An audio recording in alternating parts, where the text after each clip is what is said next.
Оваа криза не научи дека мора да се инвестира стратешки, како што зборував пред малку во енергетиката, исто така и во земјоделството.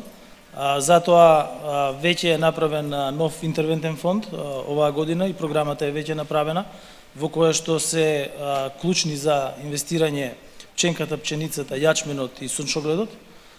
Второ, поледелството и трето, сточарството и нормално обоштарството како поледелството и овощарството како извозни гранки на нашето земјоделие. Исто така, во однос на субвенциите, воведуваме неколку новини,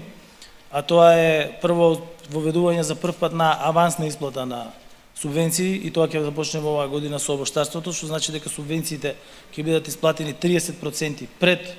да започне сезоната, тогаш кога најмногу им ги треба на земјоделците средствата за да може да инвестираат во насадот, а 70% потоа според планот за исплата на субвенциите. Второ, ќе бидат зголемени сумите за засадување на пченица и на пченка, како и на сончоглед, и тоа ќе бидат на историски највисоко ниво.